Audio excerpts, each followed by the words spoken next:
렌즈 두 번째 시간입니다. 지난 시간에는 뭐 이제 렌즈의 밝기, 렌즈는 어떤 시대적인 배경을 바탕으로 만들어졌는지 그런 거 간단한 내용들입니다.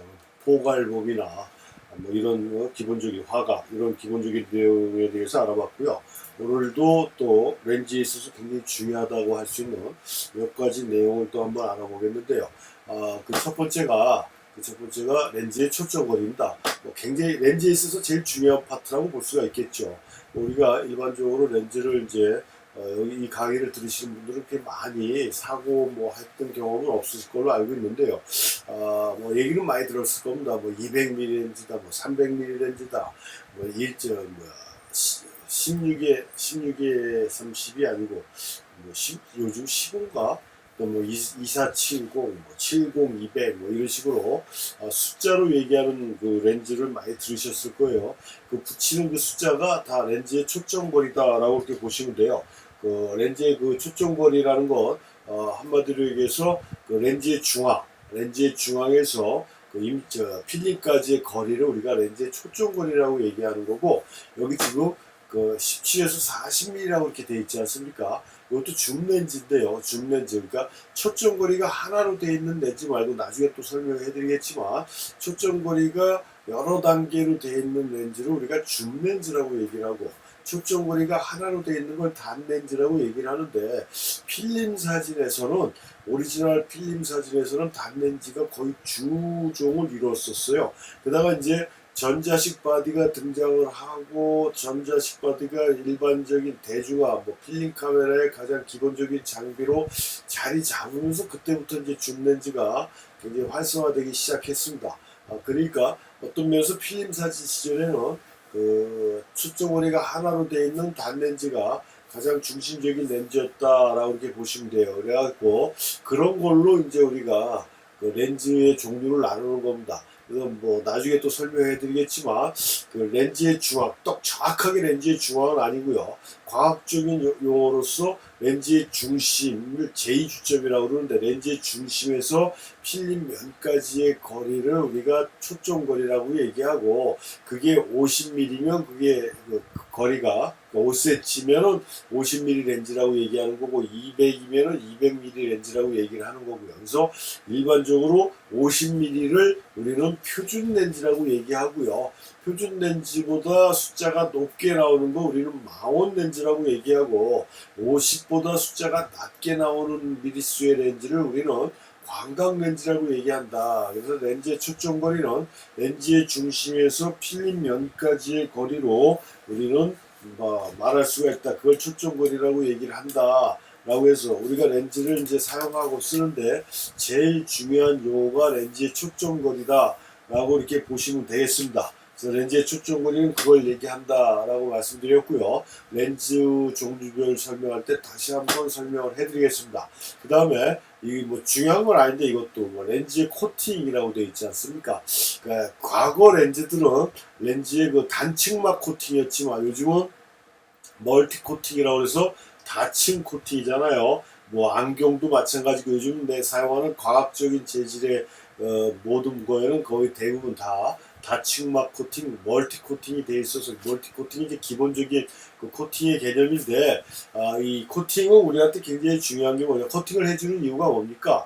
남반사를 제거해서 상의 선명도를 높여주기 위해 사용하는 게 코팅이지 않습니까? 그래서 코팅이 제대로 돼 있어야 렌즈의 퀄리티도 살려줄 수가 있는 거예요. 그래서 고품질의 렌즈일수록 코팅 처리가 잘 돼 있다는 얘기겠죠. 그래서 우리가 렌즈를 일반적으로 많이, 그러니까 카메라 자체는 촬영을 갔다 오면은 뭐 우리 군대에서, 요즘 군대는 그런 얘기 하는지 몰라도 옛날 군대에서는 뭐 닦고 조이고 기름치자 뭐 이런 것들이 가장 일반적인 용어에서, 특히 수송대, 그 차를 모는 부대에서는 그런 용어들을 많이 쓰는 걸로 알고 있었는데, 이 카메라도 촬영 갔다 오면은 청소해 주는 게 기본입니다. 먼지 털어주고, 그 다음에 바닷가 같은 데 오면은 그 염분기도 제거해 주고 뭐 이래야 돼요. 근데 이 렌즈 코팅도 자꾸 렌즈를 뺐다 꼈다 교환하려고 하다 보면 그 렌즈의 지문이 묻을 수가 있고 먼지가 묻을 수가 있고 뭐 여러 가지 상황이 생길 수가 있을 거 아닙니까? 그래서 코팅된 렌즈를 자꾸 닦다 보면 우리가 쓰고 다니는 이런 안경도 아침 저녁으로 닦지 않습니까? 자꾸 뭘 묻으니까. 그래서 이게 시력이 자꾸 나빠져서 안경을 새로 하는 경우도 많지만 어느 정도 사용을 하다 보면 어느 시점에 코팅이 벗겨져서 안경으로서의 기능이 떨어지는 경우가 있습니다. 그럴 때 렌즈를 안경을 다시 하는 거거든요. 이 카메라 렌즈도 마찬가지라는 얘기입니다. 자꾸 닦아주다 보면은 이 코팅이 벗겨지는 거고, 아무리 비싼 렌즈도 이 코팅이 벗겨지면은 렌즈로서의 기능을 잃어버린다. 그래서 이 렌즈는 가급적이면 손을 대지 말아라. 그래서 나중에 설명해 드리겠지만 기본적인 필터를 꽂아줘야 돼요. 렌즈 보호 차원에서. 그게 이제 그 UV 필터나 스칼라이트 필터라고 해서 자외선을 차단해서 상해 선명도를 높여주면서 그 다음에 렌즈를 보호해주는, 그래서 필터만 닦아주면 되는 거죠. 그 렌즈 본체를 자꾸 만지지 않게. 그러니까 필터를 닦다가 1년에 한두 번 정도 렌즈 본체에 먼지가 들어갔다면 그것만 털어주고 닦아주면 되는 거기 때문에 렌즈의 수명을 오래 가질 수가 있는 거죠. 그래서 카메라 렌즈에는 이렇게 코팅이 돼 있다.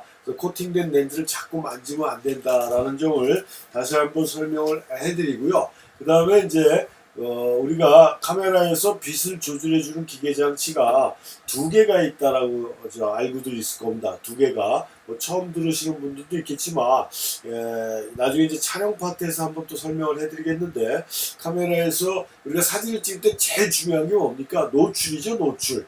그러니까 익스포저라고 해서 빛을 조절하는 행위를 우리가 노출이라고 그러고, 이 노출을 얼마만큼 잘하느냐에 따라 사진의 완성도가 최종적으로 결정하는 건데, 이 카메라에서 빛을 조절하는 행위는 감도를 기준으로 해서 조리개하고 셔터 두 가지만 가지고 조절을 해주는 거거든요. 그래서 노출을 조절해주는 삼총사가 감도, 조리개, 셔터라는 게 있습니다. 렌즈에는 뭐가 있어요? 조리개가 붙어 있다는 얘기입니다. 렌즈 경동에는, 렌즈 뭉치 안에는 조리개라는 게 있어요. 그래서 이 조리개는 빛을 조절해주는 기계장치 중에 한 부분이다. 두 개가 있다고 그랬습니다. 카메라에서 빛을 조절해주는 기계장치가 조리개가 있고 셔터가 있고, 그래서 렌즈 안에는 이 조리개가 있다. 아파처라고 얘기를 합니다. 이 조리개라는 걸. 그래서 뭐 디지털 카메라 써보신 분들은 있을지 몰라도 그 촬영 모드에 보면 A라고 돼 있죠. A. 그게 아파처 조리개 우선식이라고 얘기해서 A 모드입니다. 이니셜만 따가지고, 뭐 캐논 같은 경우는 AV, 그래서 아파처 밸류라고 얘기하는데, 나머지 캐논 빼고 나머지 카메라에서 그냥 A로 표시합니다. 그 아파처의 이니셜을 따서 A라고, 그래서 조리개라고 얘기할 수가 있는 거고요. 이 조리개는 이 구멍을 크게 작게 해서 요게 지금 조리개 구멍인데요. 요 조리개 날개로 구멍을 크게 작게. 그래서 우리 디지털 카메라는 레버로 이렇게 조리개를 숫자를 고쳐주지만, 이 필름 카메라는 대부분 어떻게 되어 있습니까? 렌즈 경동에서 조리개 숫자를 돌려줌으로 해서 직접적으로 조리개 위치를 설정을 해줍니다. 근데 지금 이 필름 카메라 렌즈, 그러니까 아날로그 렌즈에도 잼 측강 방식이 있고 개방 측강 방식이 있는데요. 그러니까 약간 이제 구형 카메라 렌즈에는 대부분 다 잼 측강이에요. 그러니까 조리개를 뭐 5.6이다, 8이다, 11이다 이렇게 돌려주면 돌려준 대로 그만큼 조리개가 조여지면서 노출을 측정하게 돼 있어요. 그러다 보니까 11이나 16이나 이렇게 구멍이 작아지면 렌즈를 통해서 들어오는 빛이 어둡기 때문에 초점 맞추기도 힘들고 뭐 어둡고 그래갖고 불편해서 일반적으로 초점 맞출 때는 조리개 구멍을 다 최대한 유효구경만큼 완전히 개방을 해서 초점을 맞춘 다음에 그 다음에 노출을 맞춰주는 경우가 있었습니다. 아주 구형 렌즈들. 그러다가 이 수동 렌즈도 개방 측강으로 나오면서 전자식 카메라나 요즘 디지털 카메라에 사용하는 대부분 다 개방 측강 방식이에요. 그래갖고 조리개를 5.6을 놓든 8을 놓든 11을 놓든 항상 조리개 유효구경만큼 열려 있어요. 그래서 항상 밝은 상태를 볼 수가 있고 초점 맞추기도 쉽고, 그래서 셔터를 누르면 설정된 조리개 값으로 조여졌다가 열리는 거예요. 다시 이렇게 돼 있는 게 개방 측강이다 해서 그런 두 가지 구조로 돼 있다라는 거고, 그래서 이 조리개는 이렇게 구멍을 크게 작게 해서 요거죠. 그래서 실질적으로 지금 시중에 나와 있는 조리개는 표준 렌즈 50mm를 기준해서 제일 밝은 게 1.2라고 그랬습니다. 1.2. 그 다음에 일반적으로 가장 많이 사용한 게 1.4. 그 다음에 저 같은 경우 1.8을 또 많이 쓰는데요. 이렇게 숫자가 작을수록 어떻게 됩니까? 유구경만큼 최대로 열리는 거죠. 숫자가 올라갈수록 어떻게 됩니까? 조리개 구멍이 작아집니다. 이렇게 작아져서 22까지 일반적으로 소형 카메라는 22까지가 최대 조리개로 되어 있는 경우가 가장 많습니다. 16까지 있는 렌즈들도 있는데 표준 렌즈를 기준으로 따졌을 때 22까지 되어 있는 경우가 가장 많고요. 그 다음에 중형 카메라나 대형 카메라가 하면 32, 64 그 이상 되는 최소 조리개 값도 있고, 이렇게 사용하는 렌즈 카메라 포맷에 따라, 렌즈에 따라 최소 조리개는 달라지지만 아무튼 숫자가 많으면 많아질수록 조리개 구멍은 작아지고, 조리개 값이 숫자가 작아지면 작아질수록 열리는 조리개 구멍은 커진다. 그래서 이 조리개는 어떤 역할을 해줍니까? 이 구멍을 크게 또는 작게 열어서 렌즈를 통해서 들어오는 빛의 양을 조절해 준다라고 그랬지 않습니까? 아까도 설명해 드렸지만 카메라에서 빛을 조절해 주는 기계 장치가 렌즈하고 조리개하고 셔터가 있다라고 그랬잖아요. 조리개는 이렇게 구멍을 크게 작게 해서 필름에 들어가는 빛의 양을 조절해 주는 게 이 조리개고, 이거 이외에 어떤 역할을 해줍니까? 조리개가 심도, 피사계 심도를 조절해 주죠. 이 피사계 심도라는 게 뭐예요? 초점 맞은 범위를 얘기합니다. 초점 맞은 범위가 일부분에 한정되어 있으면 우리가 그걸 아웃포커스라고 얘기합니다. 그러니까 사람한테만 초점 맞고 뒷배경이 흐려지는, 다른 강의 시간에도 말씀드렸지만 스마트폰에도 일반적으로 대부분 다 기능이 되어 있는 이런 걸 우리가 아웃포커스, 그런 걸 우리는 심도가 낮다라고 얘기합니다. 심도가 낮다, 초점이 일부분에만 맞은 걸 우리는 아웃포커스를 얘기하고 심도가 낮다라고 얘기하고요. 근경에서부터 원경까지 초점이 다 맞는 걸, 이거를 우리가 펜포커스라고 얘기하고, 이걸 심도가 깊다라고 얘기하고요. 요건 나중에 또 촬영 파트에서 다시 한번 설명을 해드릴 겁니다. 그래서 이렇게 조리개는 이렇게 피사계 심도를 조절해 줍니다. 구멍을 크게 작게 해서, 그래서 구멍을 크게 하면 심도가 낮아지는 거고, 구멍을 작게 하면은 심도가 높아지는 겁니다. 이런 데로 되어 있는 게 피사계 심도를 조절해 주는 게 조리개 역할이에요. 다시 한번 설명해 드리지만, 조리개 구멍을 작게, 그러니까 숫자가 높은 쪽으로 놓게 되면 근경에서부터 원경까지 초점이 맞는 펜포커스, 심도가 깊어지는 거고요. 조리개 구경을 크게 하면, 그러니까 숫자가 작은 쪽으로 2.8, 1.8, 1.4 이런 쪽으로 가면은 초점 맞은 앞부분만 설명하고 나머지 뒤로 갈수록 초점이 흐려져서 심도가 낮은 그런 아웃포커스를 만들어주는 게 이 조리개가 해주는 역할입니다. 조리개가. 그래서 이 조리개를 무조건 구멍을 크게 한다라고 해서 심도가 낮아지는 건 아니고 상대적인 거거든요. 조리개를 구멍을 작게 한 거에 비해서 구멍을 크게 하면 심도가 낮아지는 거지, 무조건 조리개 구멍을 크게 한다고 해서 심도가 낮아지는 건 아니다. 그래서 심도를 조절하는 건 또 세 가지 원칙이 있습니다. 세 가지 원칙. 이걸 한번 정리하면요. 이 심도를 조절하는 걸 아웃포커스 하는 방법은 조리개의 구멍을 크게 한다. 그러니까 조리개를 개방한다라고 해주는 거고요. 조리개를 개방하고 대상, 피사체라고 그러죠. 우리가 사진 찍히는 대상을 피사체라고 그러는데, 피사체와의 거리를 가깝게 해주면 심도가 낮아집니다. 이것처럼 말도 크로즈업하고 조리개를 개방하니까 뒷부분이 확 죽었지 않습니까? 그 다음에 렌즈가 망원 계열 렌즈를 사용하면 광각 계열 렌즈보다는, 그러니까 화각이 넓은 광각 계열 렌즈보다는 화각이 좁은 망원 렌즈 계열을 사용하면 심도가 깊어집니다. 그 이유는 뭐냐면 초점거리가 길어진다는 건 렌즈의 경동이 길어진다라고 볼 수가 있는 거고, 렌즈의 경동이 길어진다는 건 빛이 들어오다가 필름까지 가기 전에 빛이 감소하지 않습니까? 감소한 만큼 보충을 해주기 위해서 똑같은 조리개팔이라도 망원 쪽의 렌즈의 조리개팔은 구멍이 더 훨씬 커요. 구멍이 훨씬 크다 보니까 심도가 다른 렌즈에 비해서 심도가 낮아진다는 얘기예요. 광각 렌즈는 반대죠.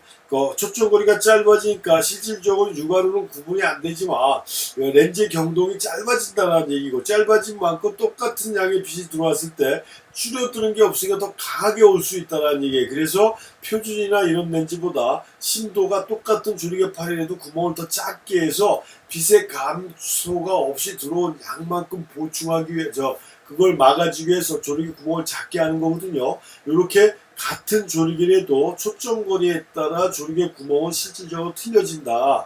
그래서 아웃포커스를 하기 위해서는 대상과의 거리를 가까이 해주고 조리개 구멍을 가능하면 크게 해주고 망원 렌즈를 사용해주면 훨씬 효과적이고 요 세 가지를 다 이용해주면 내가 원하는 완벽한 아웃포커스를 만들어줄 수 있지만 세 가지 다를 소화시키지 못할 때는 셋 중에 최소 두 가지는 병행을 해줘야 된다. 그러니까 조리개를 개방하고 가깝게 찍든가 아니면 대상과의 거리를 가깝게 하면서 망원 렌즈를 사용하든가 하는 식으로 해줘야 되는 거지. 그냥 무조건 조리개를 개방한다고 해서 아웃포커스가 내가 원하는 아웃포커스가 되는 건 아니다. 물론 조리개를 좁게 하는 것보다는 약간 뒤에 초점이 흐려지지만 확실한 효과는 만들어지지 않기 때문에 조건 세 가지 중에 최소 두 가지는 같이 병행을 해줘야 된다는 게 아웃포커스의 방법이고요.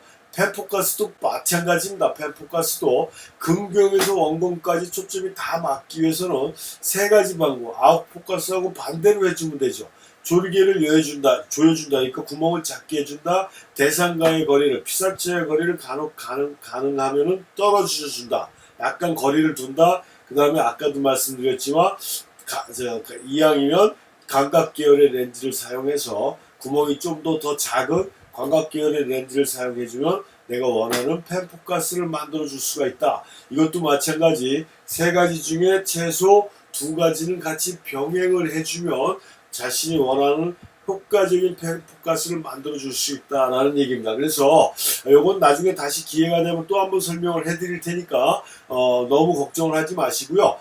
이렇게 심도를 조절해주는 그러니까 조리개는 빛의 조절해주면서 화면의 심도를 조절해주는 기능을 갖고 있는 게 조리개고 이 조리개는 렌즈 안에 설정돼 있다라고 이렇게 보시면 되는 거고 요 피사계 심도는 대충 우리가 조리개 구멍을 작게 해주고 대상과의 거리를 멀게 해주면 심도가 펜포커스가 된다 했지만 대충 어느 정도 조리개를 해줘야 내가 원하는 펜포커스가 되는지 아니면 어느 정도 조리개를 개방해줘야 내가 원하는 아웃포커스가 되는지는 실질적으로 찍어봐야 알잖아요. 근데 요즘 디지털 카메라는 LCD가 있어서 찍어보고 조리개를 더 조여줘야 되겠구나 더 열어야 되겠구나를 바로 알 수가 있지만 필름 사진은 그걸 댈 수가 없잖아요. 현상이 되고 나서 알 수 있는 상황이기 때문에 그걸 미리 파악해서 찍으면 훨씬 더 효과적이겠죠. 망치지 않고. 그래서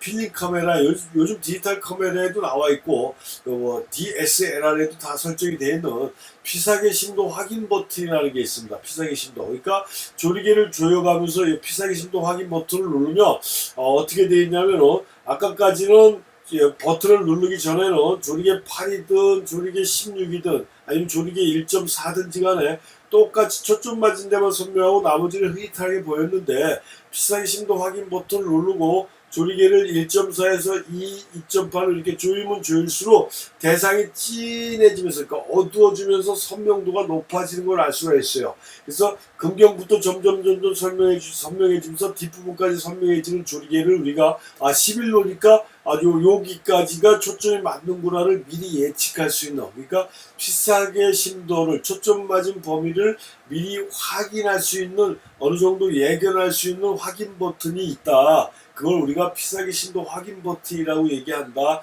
그걸 활용하면은 조리개를 어느 정도 놨을 때 내가 어디까지 초점을 맞춰지는지를 미리 확인해서 찍어서 훨씬 더 심도 조절이 용이한 그런 촬영이 가능한 이런 기계적인 기능이 있다라는 점입니다. 거리계 연동식 카메라에는 그런 게 없어요. RFC 카메라에는 없습니다. 왜냐하면 RFC 카메라 우리가 배워서 알겠지만 보는 창하고 찍히는 렌즈가 틀리기 때문에 아무리 이거 심도 버튼이 있다고 해도 이 파인더 상에서 확인이 안 된다는 얘기예요. 그래서 볼 수가 없죠. 그런 기능 자체가 없지만 SLR 카메라에는 있다. 일반 반사식 카메라에는. 그래서 이 버튼을 이용해주면 훨씬 더 쉽게 심도 조절을 한 촬영을 해줄 수가 있다라는 점입니다. 이게 조리개가 가지고 있는 특징이고 그런 조리개는 렌즈에 포함되어 있다라는 점을 같이 이해하시면 되겠습니다.